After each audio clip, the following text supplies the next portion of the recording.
A ver, antes de hablar sobre la entrevista del presidente Lasso, que ayer estoy como él, lleno de contradicciones hoy. ¿Se acuerdan que hace un mes les dije que ya verle, escuchar al presidente no me convocaba, no me llamaba la atención, no me interesaba? Bueno, ayer lo vi, lo escuché, claro. Había que hacerlo después de todos los escándalos de corrupción que se han comentado y se han revelado y develado en los últimos días. Había que oírle al presidente, así que voy a comentar eso más adelante. Quisiera arrancar este espacio como lamentablemente y maldita sea ha sido así durante muchísimo tiempo. Este fin de semana hemos tenido que lamentar nuevamente que sea un fin de semana violento, sangriento en nuestro país. Han asesinado, como ya es costumbre, como ya nos hemos casi acostumbrado los ecuatorianos, ¿no? Y esto me cuesta aceptarlo porque parecería que estamos ya casi normalizando que exista en este país tales niveles de violencia que ya no nos sorprende ver que en las redes sociales o en los medios de comunicación se hable de que matan gente, como que estuviéramos hablando de, no sé, qué sé yo, de una cuestión de esas eventuales que ocurren con cierta normalidad, como hablar del reporte del clima. Cuando, por ejemplo, en este fin de semana han asesinado a un agente de tránsito, han asesinado a una estudiante de la Universidad de Milagro y han asesinado a un candidato a la alcaldía de Salinas en la provincia de Santa Elena. Parecería que en el Ecuador la muerte, la violencia es prácticamente ya cosa de todos los días, ¿no? Y que deberíamos prácticamente normalizarlo, acostumbrarnos a esto, ¿no? Ya acostumbrémonos a que nos maten, a que nos roben, a que nos maten, a que nos roben, nos asalten, es una cosa casi del día a día, muy cotidiana. Pero a que te roben y te maten, o que te maten por robarte un celular, pero no, acá estamos viendo que no se trataba de ningún móvil parecido, no se trataba de un asalto, de un robo, era con consigna. Y llaman muchas cosas la atención. Un agente de tránsito. El agente de tránsito, no sé si se le puede involucrar con una banda del narcotráfico, porque eso fue el cuento que nos inventaron hace unos meses, ¿se acuerdan? De que había estos casos de sicariato porque eran ajustes de cuentas, guerras de entre bandas y cosas por el estilo. Una estudiante, corrígeme Meli si me equivoco, pero me parece que era una estudiante de psicología o alguna cosa por el estilo, o una trabajadora social de la Universidad de Milagro, ¿no? Conversaba el día viernes justamente con gente que vive allá en la provincia del Guayas y en el Cantón Milagro. Y a propósito de esto me decían, nunca antes en Milagro habíamos vivido una cosa como esta. Nunca antes había ocurrido un asesinato a sangre fría como el de esta estudiante. Nunca antes Milagro había vivido una cosa como esa. Y estamos en plena campaña electoral. Y al candidato le matan en medio de un recorrido a plena luz del día. Entonces, en estos tres casos, el de un estudiante, el de un agente de tránsito y un candidato en Salinas, también lo van a reducir como lo han hecho muy fríamente, inhumanamente. Lo han reducido a una pelea, a una disputa entre bandas criminales, entre cárteles. Van a reducir la muerte, insisto una vez más, de un agente de tránsito, de un estudiante universitario, de un candidato, a que se trata de un enfrentamiento entre bandas. Perdónenme, ya creo que vamos llegando a un nivel de, ahí sí, de paciencia, de tolerancia que se desborda. Porque el rato menos pensado puede pasarles a ustedes, o puede pasarle a alguien de su familia, o puede pasarnos a nosotros. ¿Hasta cuándo vamos a aceptar y hasta cuándo vamos a tolerar estas cosas? Y fíjense, como además el tema de inseguridad es utilizado de una forma realmente asquerosa por ciertos candidatos para engañar a los votantes. Por ejemplo, en Pichincha, en donde todavía no hemos llegado a los niveles de violencia de Guayas, de Los Ríos, de Esmeraldas, en este caso de Santa Elena, ¿ya? No hemos llegado todavía a esos niveles de violencia. Pero acá ya hay candidatos que hablan de la inseguridad y que usan al tema de la inseguridad como su bandera de campaña. Pero ¿saben qué es lo gracioso y lo anecdótico de esto? Que son candidatos de gobierno. Entonces, al señor Eduardo del Pozo, yo le invito a que, como tanto se preocupa de la seguridad de Pichincha, que además dice que es responsabilidad de la actual prefectura, además dando, digamos, claras muestras de que no conoce ni ha leído cuáles son las competencias del COTAD, del famoso Código de Ordenamiento Territorial, ¿no? Que es el que regula, el que brinda las atribuciones y nos da luces de cuáles son las competencias de los gobiernos locales, prefecturas, alcaldías, juntas parroquiales y demás. Quiere endosarle al gobierno provincial el manejo de la seguridad. Entonces, lo que ha pasado en Milagro, lo que ha pasado con el agente de tránsito y con la estudiante de la Universidad de Milagro, no es culpa del gobierno, ni es culpa de la policía, es culpa del alcalde de Milagro y de la prefecta del Guayas. Lo que ha pasado con el candidato a la alcaldía en Salinas, en la provincia de Santa Elena, es culpa de las autoridades provinciales y del alcalde de Salinas, ¿no? Según la lógica del señor del Pozo, que además, no sé si tienes esa foto, Meli, decía, con él vamos a tener orden, pero también ofrecía playa, ¿no? Ahí estaba, ya, ofrecía playa con palmeras. Bueno, el presidente Lazo, que es el líder de la organización política por la cual Eduardo del Pozo es candidato a la prefectura de Pichincha, ofreció girar la Virgen del Panecillo. Entonces, que del Pozo ofrezca playa en Pichincha, a mí no me sorprende. Pero yo sí les invito a ustedes a que reflexionen a la hora de votar, ¿no? El hombre está tratando de llamar a la reflexión al voto. Claro, lo hace mal. Lo hace además con una estrategia vergonzosa y bochornosa. Primero mintiendo, porque la seguridad no es responsabilidad ni de las prefecturas ni de las alcaldías.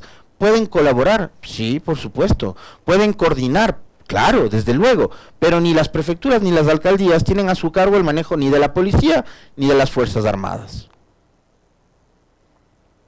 Ni de la fuerza pública.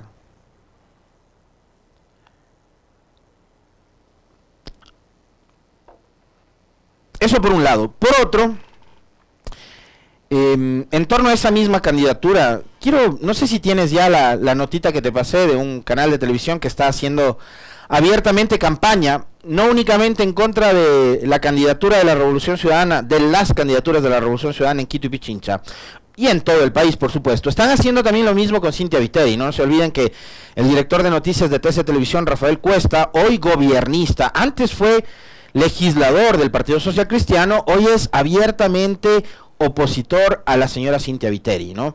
Entonces, a Cintia entiendo que en Guayaquil están haciendo exactamente lo mismo, aunque Cintia, digo, ha abusado de una forma impresionante de la falta de controles y de la vista gorda de las autoridades del CNE. Ayer vi una imagen de esta lata de cerveza que se llama La Colorada, a manera de vaso, ¿no? Era una lata gigantesca en una de las principales vías de Guayaquil. Obviamente no es publicidad electoral, ¿no? Es la marca de cerveza, pero que se llama La Colorada y que tiene la foto de Cintia donde se la ve toda ella muy bien producida, Cintia Viteri, ¿no? Sin autorización del CNE.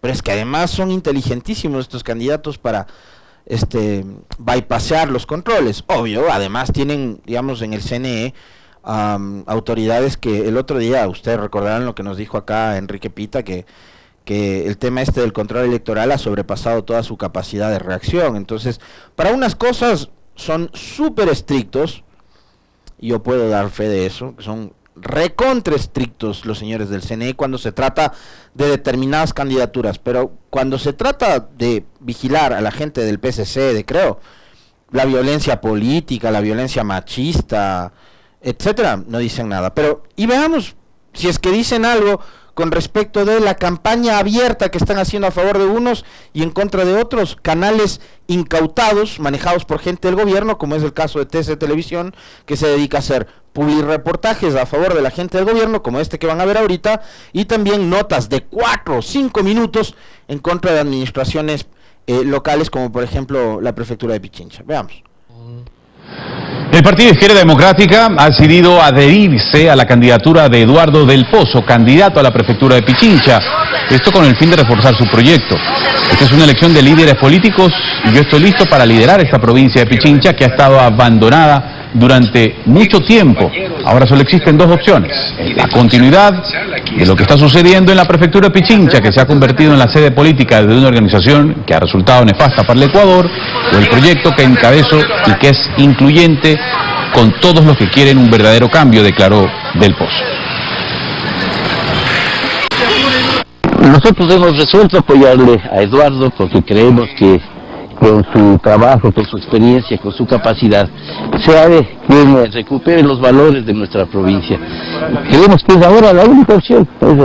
Realmente quienes pretendemos dar el voto útil para una persona que represente tiene que ser Eduardo. Nuestra provincia, por fin, vuelva a reencauzarse en el modelo de desarrollo, a empujar hacia... Ahí está, dice que la provincia, ¿no? Ahora tiene que ver estos publireportajes a favor de su candidatura. Pregunto, TC y los canales incautados y los canales en manos o medios en manos del gobierno, ¿hablan de las alianzas de otros partidos o solo de esta? Punto 1. Punto 2. Hablemos un poquito sobre el transfugismo político. Señores de la izquierda democrática, ustedes tienen candidato a la prefectura, se llama Roberto Altamirano.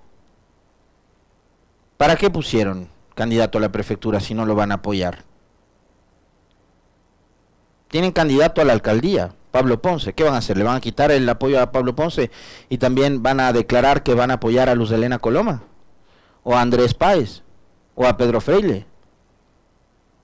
Pero esto tiene clarísimo concepto, transfugismo político. Izquierda democrática, apoyando al candidato de las derechas, al candidato del gobierno en Pichincha. Cámbiense de nombre del partido, dejen de engañar a la gente. ¿Dónde queda la izquierda democrática apoyando al candidato del gobierno, de un gobierno además de corte neoliberal y casi fascista que es el que tenemos?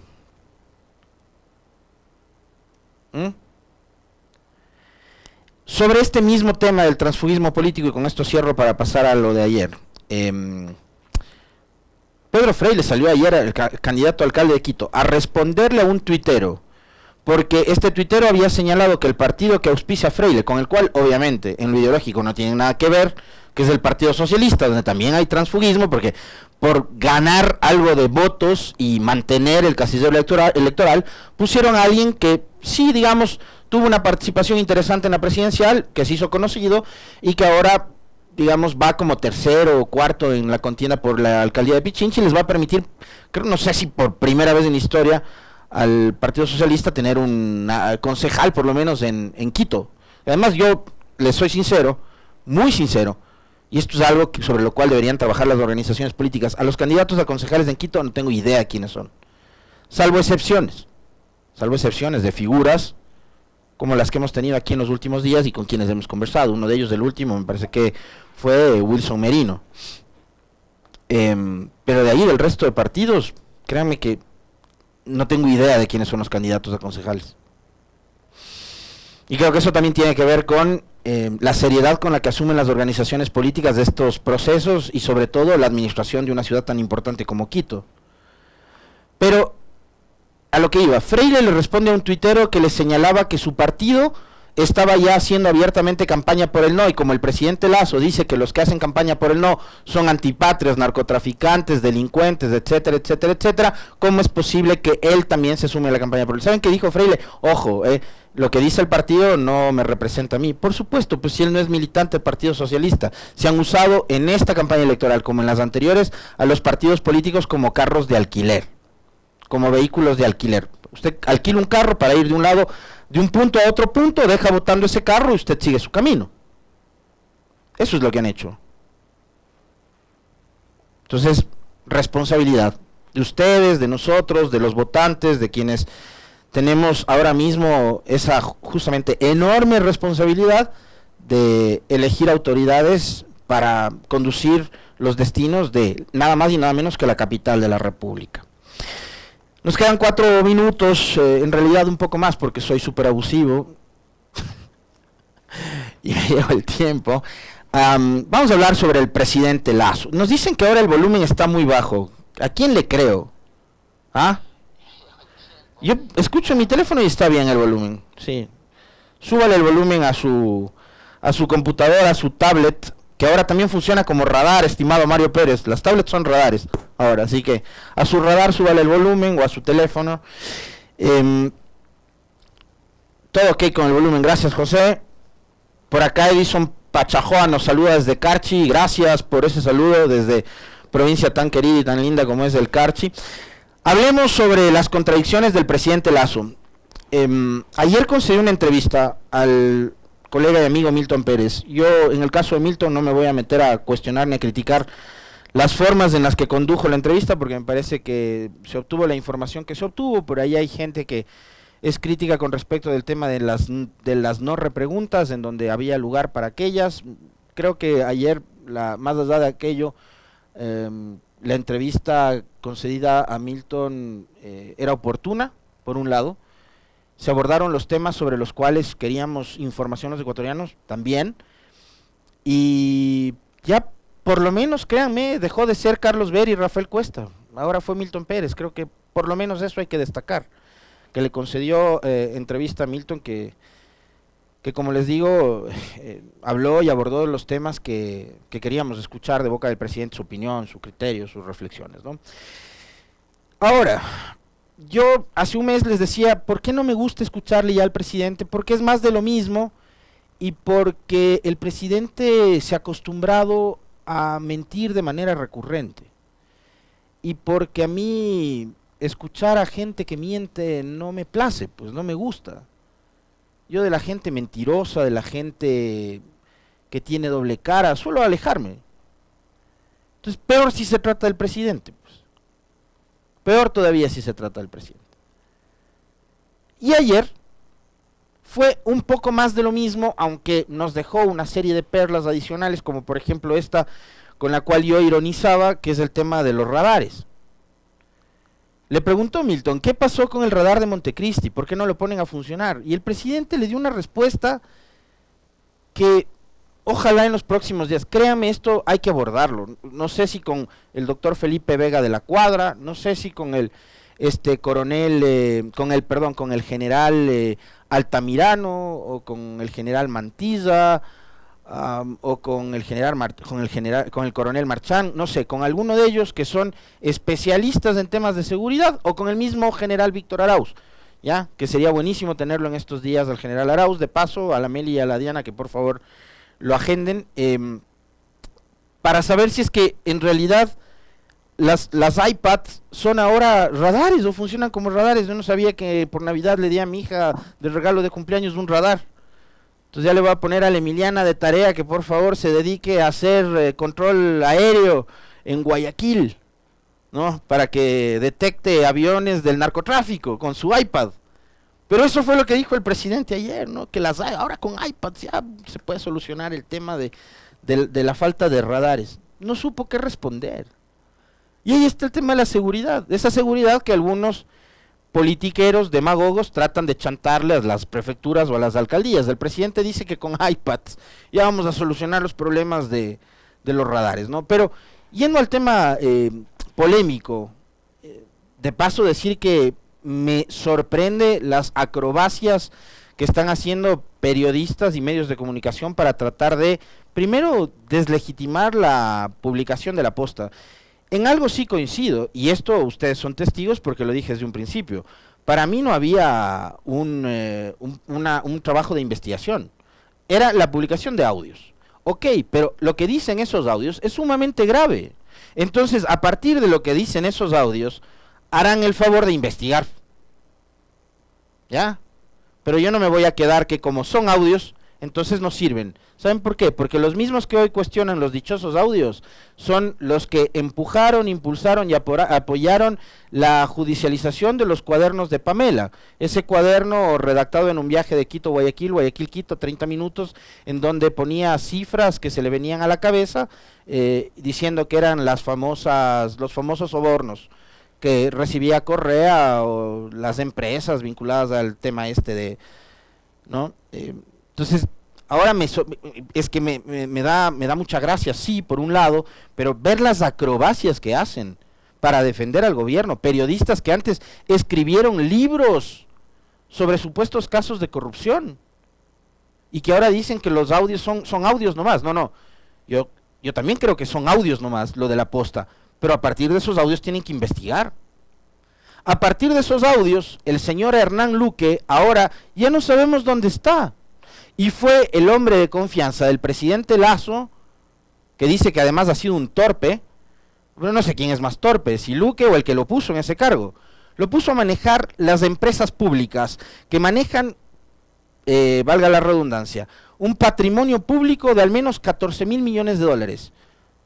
Les pregunto a ustedes, me pregunto yo, nunca voy a estar en esa condición, pero si a mí me toca designar a un funcionario que va a manejar un patrimonio de 14.000 millones de dólares, que es de los 18 millones de ecuatorianos, que es público, voy a buscar al mejor cuadro posible, pero no a un torpe. Y el presidente dijo que Luque era un torpe.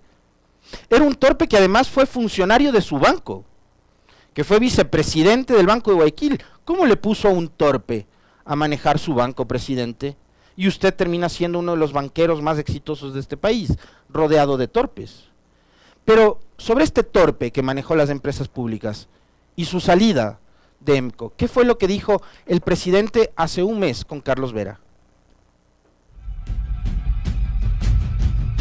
Bueno, pues la gente renuncia y se quiere ir y quiere cambiar de posición. ¿Yo qué puedo hacer? ¿No sabe usted por qué? No sé por qué.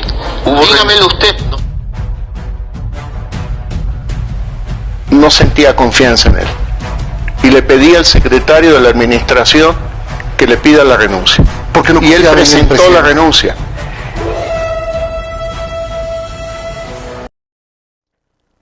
Bueno, ¿con qué nos quedamos? Hace un mes, cuando Carlos Vera le preguntó por qué se fue Hernán Luque, Guillermo Lasso dijo, pregúntele usted. La gente decide cambiar de posición. Es decir, Hernán Luque había renunciado por cuenta propia y se fue. Ayer, días después de la entrevista con Vera, en la entrevista con Milton Pérez, el presidente dice que él, a través de su secretario de la administración, el señor Iván Correa, le ha pedido a Hernán Luque su renuncia. Bueno, es una grosera mentira. En televisión nacional, en televisión abierta, es una grosera mentira. Y lo del presidente cada vez es más insostenible. Es impresentable lo del presidente. Porque el que miente no es uno más de sus funcionarios de gobierno. El que miente no es ni un ministro, ni es un secretario, ni es un subsecretario, ni es un director, ni es un simple asesor. El que miente es el presidente. Y es una más de las tantas y tantas mentiras que ha repetido el presidente sin que nadie en este país le juzgue, le cuestione, le critique. Porque nos hemos acostumbrado, como les he dicho durante todos los últimos días, a que en Ecuador los ciudadanos seamos vistos y seamos tomados por parte de quienes nos gobiernan como que si fuésemos unos verdaderos estúpidos. Se acostumbraron a vernos la cara de estúpidos. Esa es la única respuesta. Mienten porque creen que usted y yo somos estúpidos y les creemos. Y claro, por eso les decía de entrada que ahora hay periodistas que antes eran las voces que no callan, así se hacían llamar, que hoy mutis, y que no mutis, al contrario, salen y dan entrevistas y son analistas, ¿no? Y hacen acrobacias políticas para tratar de defender al gobierno en medio de este escándalo en el cual está involucrado el cuñado del presidente. y gente de extrema confianza del presidente Lasso.